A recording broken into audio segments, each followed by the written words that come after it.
Most people have a plan for next week. Few have a plan for their life.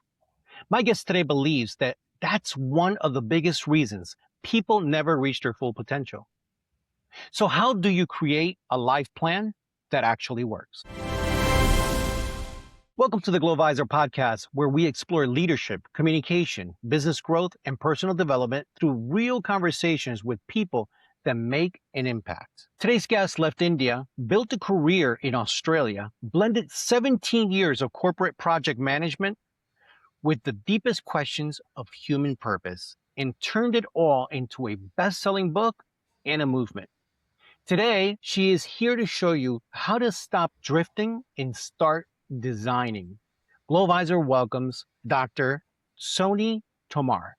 Thank you so much, Joe, for having me. And I really appreciated that we are connecting. It's a pleasure. Looking forward to the conversation. My first question is, your book title says it all, by the way. Life didn't plan itself. Was there a moment in your own life where you realized you weren't living that accidental, but rather intentionally? And what was that moment that woke you up? For me, that moment happened on a flight from Singapore to Melbourne. At that stage, my career looked successful from the outside. I was leading large programs, managing complex projects, traveling frequently, and ticking all the boxes people associated with success. And I remember sitting there on the flight, preparing for an important strategy session and reviewing a packed calendar. Everything seemed perfect. And suddenly a thought hit me. My calendar has space for everyone and everything except me. And I had spent years managing projects and deadlines, budgets and teams, but I had not spent the same energy managing my own life. And I was achieving goals from outside, but I was not regularly stopping to ask whether these goals are still aligned with me, who I wanted to become. And that realization was uncomfortable, I know, because I understood that success is, something title or salary or, ticking all the boxes. And that moment made me feel that no, this is not what I wanted to become. That thought gave this idea that I should do something differently, and that moment became a wake up call. I started treating myself like a project, making sure that I have a clear purpose of my life. And that is really where the idea for life didn't plan itself, why you must lead it. That reflect on a very simple motto that you should live your life, not just for sake of living it. You should lead it with intention. You come to this realization. How did that translate into you becoming a life coach? That was not planned move, I would say, Joe. As you can say that my background is engineering. I've spent over 17 years in program management. I was born in India, done most of my education there only. My mind was like, okay, my background is technology. That's where I should spend most of my life. But the idea shift when I realized that most of people like me, they are doing pretty good on paper. Numbers are looking great, have good career, but somewhere there is some piece of puzzle is missing. And that moment, that realization helped me to move my career or my I would say my mindset into coaching business. Because coaching is not just, it's not like you wake up one day and you think that you will become a coach. It's a mindset transition. It's slowly you have that platform, you have that wisdom, and you think, okay, this is the time now I can use my fuel for other vehicles. What's interesting is that project management is very often seen as a corporate tool, but how do you apply that same thinking to building a life? And can you walk us through what that actually looks like in practice? Well, that's a very good question, because most of people think that program management or project management is all about spreadsheet and timelines, budget, risk management. And I would say program management is more than that. Tells you how you can have a clear plan, how you can execute those plans, how you can have clarity about something which you are not aware of. and I implement that program management terminology in my own life because I was managing everything. I was managing those multi-million projects and programs, except managing myself. And it is very simple, Joe. It's not a rocket science. You use same framework, same methodology, same approach, and you apply that. For instance, in program management, we use risk management, we use risk register or tool. The similar way, you can have that risk tool, or you can have that risk approach in your own life. You say, okay, I have this plan. What is the risk if I go from point A to B? And you have that kind of risk identification approach. You have that risk mitigation way to deal those risks. So it's kind of simple. The same thing go in your real life as well. And for me, it was pretty easy because I've spent 17 years doing that. And for me, that's like ABCD.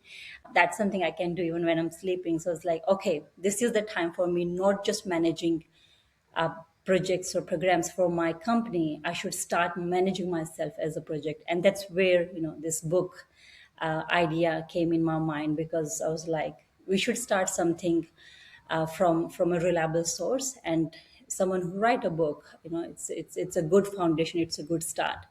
So that's the idea behind it. I really like that practical perspective that you have and how you apply that to the process. But one thing that is that you talk about constant reaction and shifting or moving to conscious design. Can you tell us a little bit more about that? Yeah, that's definitely. I can see these days, people react. There is any email that they're receiving, they're reacting first before analyzing or before digesting that information. People, those who are doing this reaction, this thing, doing giving a reaction to anything.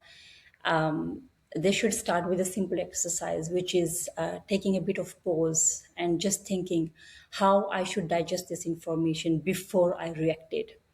And the moment we start realizing that we should not react to everything, and everything that we have around us, it doesn't require a reaction. And I would say the reason many people feel stuck is not because they lack ability or they don't have knowledge. It's because they're constantly reacting. They're constantly reacting to deadlines or expectations, or I would say social media, family demands, and everyone else's priorities.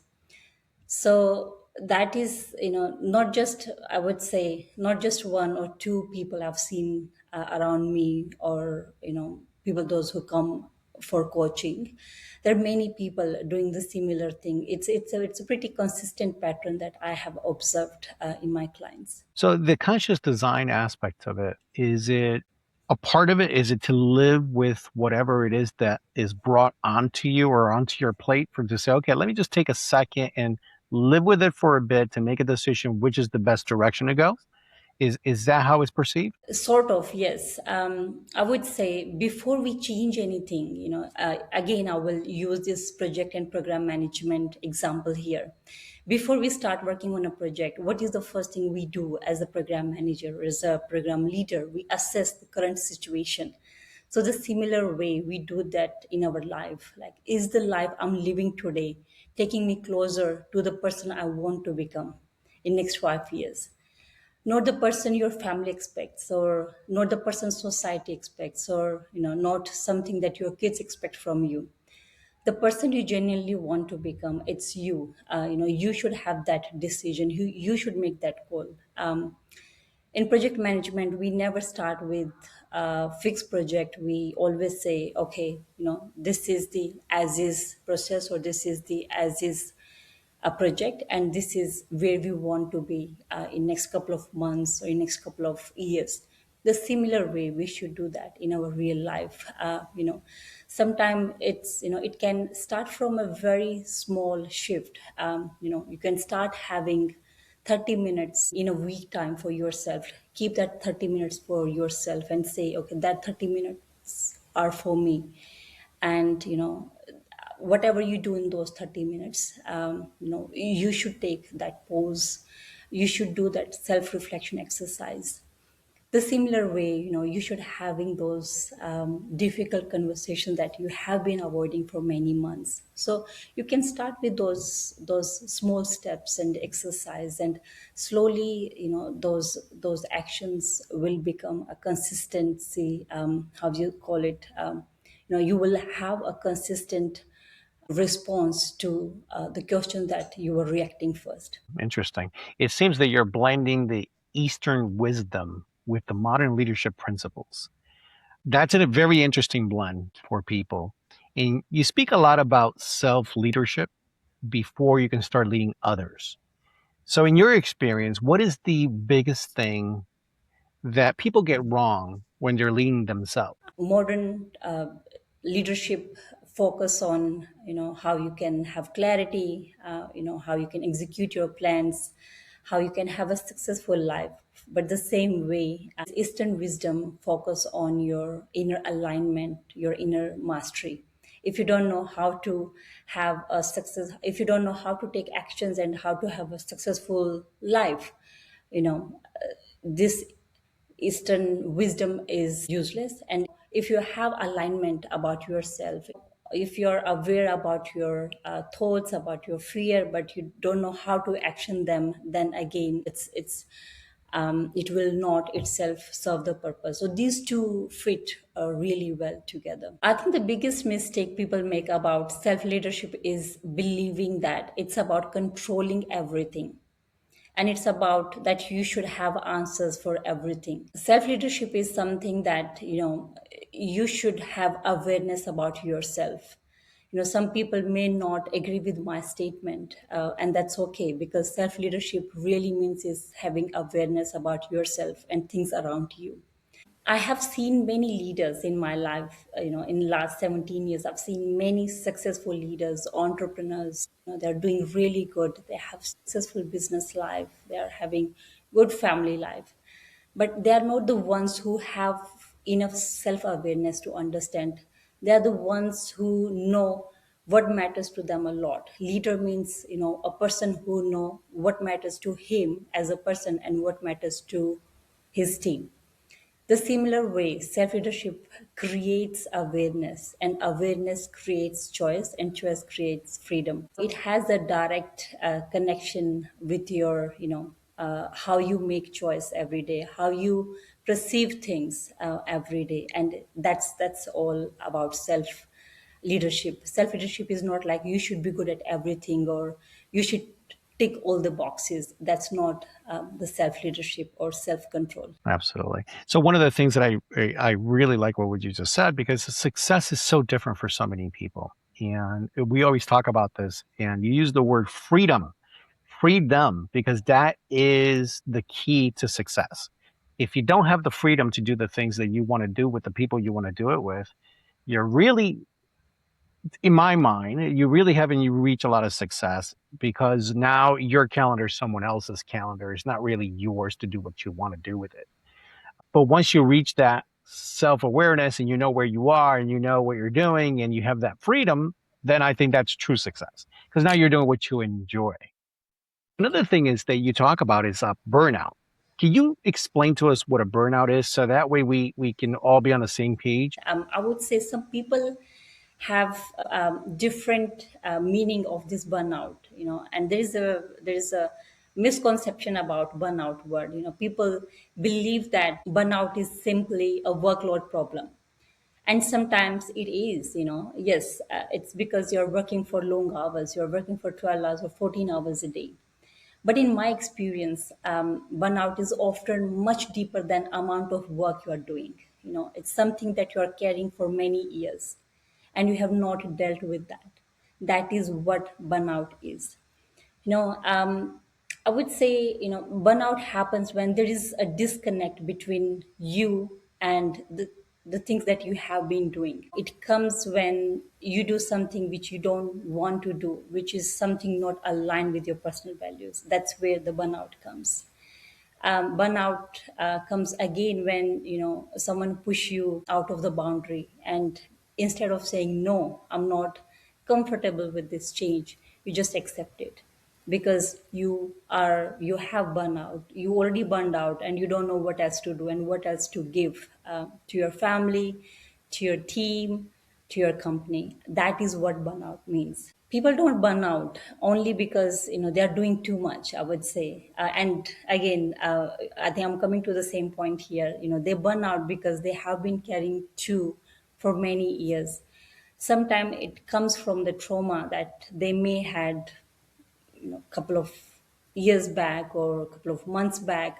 It comes from that as well. We're so much more than who we are today. Totally. And burnout, again, I would say it's not just from that physical tiredness, it's from that mental tiredness when you don't know how to make decision, how to present yourself. And, if you want to say something, something is holding you back. That is also a form of burnout that you're going through. It's your life. If you ask for change, you can change things without thinking twice. And if you can't change it, if you have 100 thoughts, then yes, you definitely burned out, you are overwhelmed. Yeah, you just mentioned holding you back. So, what are the most common patterns that you see that are holding people back that they're not even aware of? There can be many things, Joe.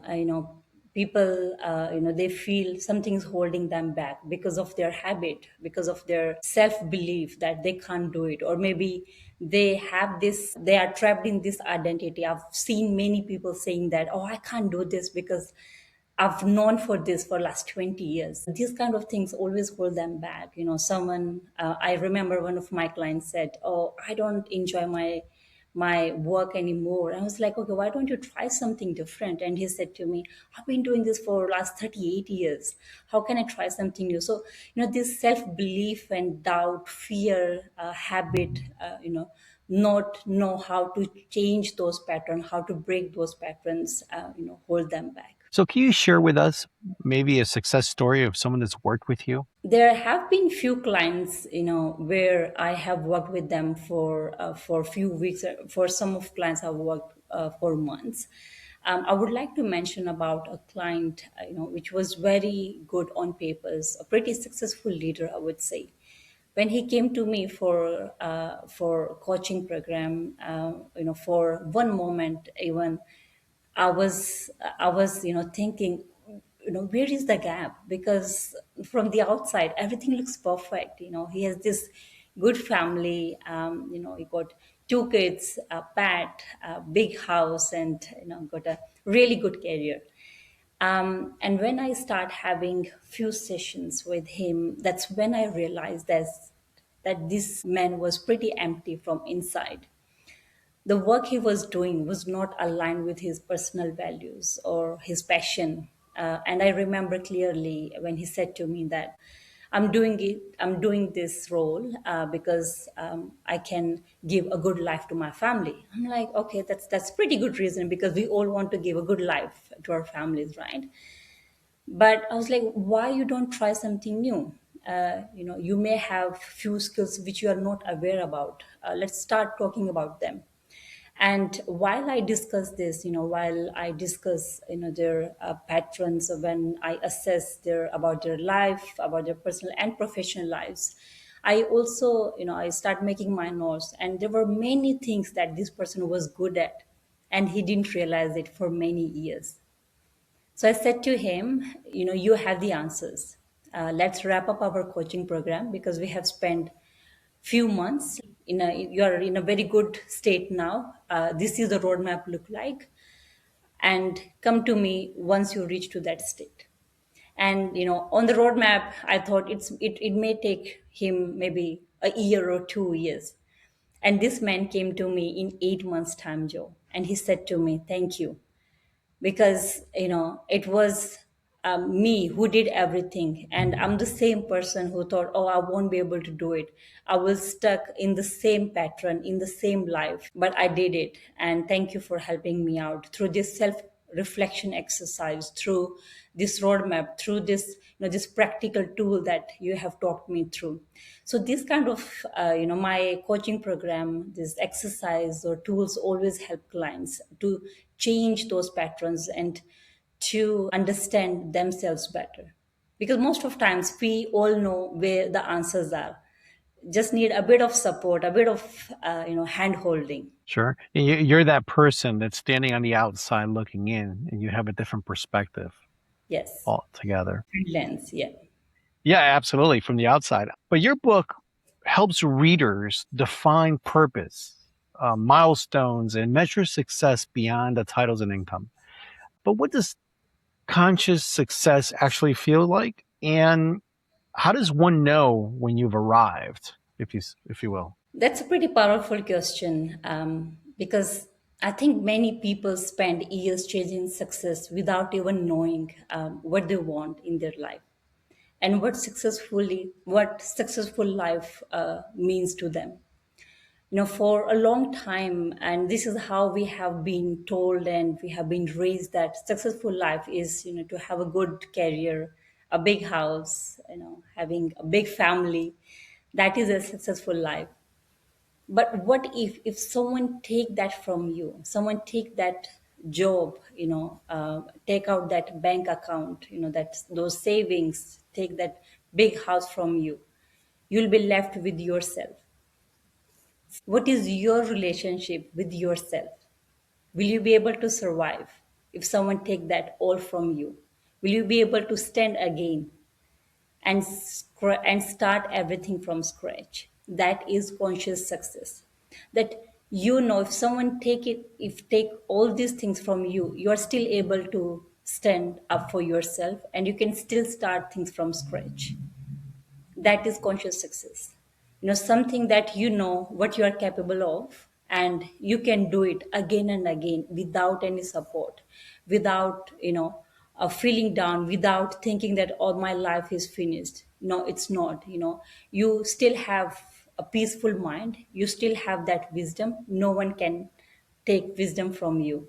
And I'll tell you a small story here, Joe. When I was a kid, my dad always used to tell me, he was like, you can store food in a storeroom, thief can take it. You can have money in the bank, thief can take that money from the bank.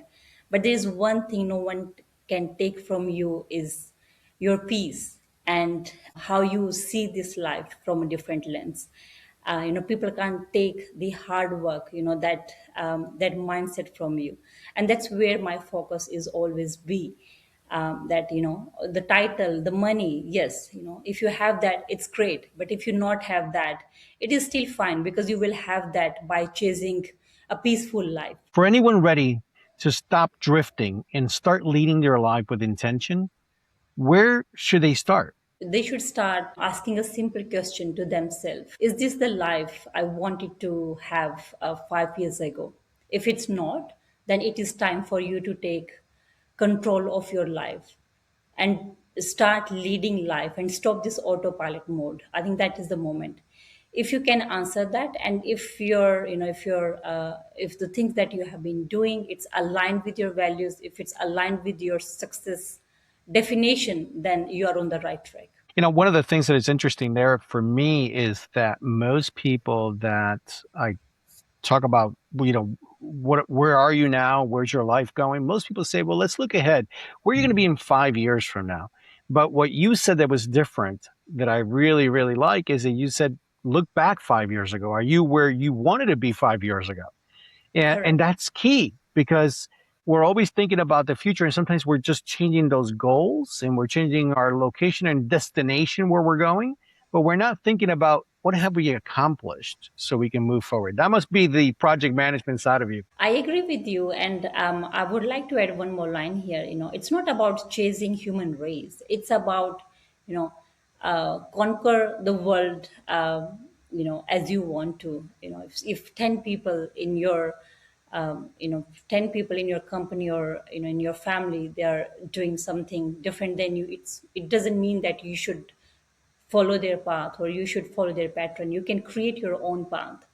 And for me, success is something that, I would say the highest form of success is not when the world applauds for you. It's when you can sit quietly with yourself and you like the version of yourself that you wanted to become, and you have become that version now. And it is something pretty simple, but it's very powerful. It's not like world is telling you that you're doing great. It's you telling yourself that you've been doing good for last many years and keep doing it. Now, for those people that want to continue the conversation with you, where should they go? They can find me on social platforms. I have website as well, www.lifeandlead.com. I have Life and Lead coaching on LinkedIn. We are on Facebook, Instagram, and YouTube. And I have so many coaching program on my website. So if people would like to reach out to me, they can contact me on the website, or then they can message us on the social platforms as well. Dr. Sony Tomar, thank you so much for joining the Glovisor Podcast. The work you're doing to help people move from living by default to living by design is genuinely important. I'm looking forward to hearing more of what you do and more success stories. Thank you so much, Joe. Appreciate you. Thanks everyone for listening. If this episode inspired you, share it with someone who needs it. And don't forget to follow the Glovisor Podcast for more conversations on leadership, communication, resilience, business growth, and personal development. Till the next time.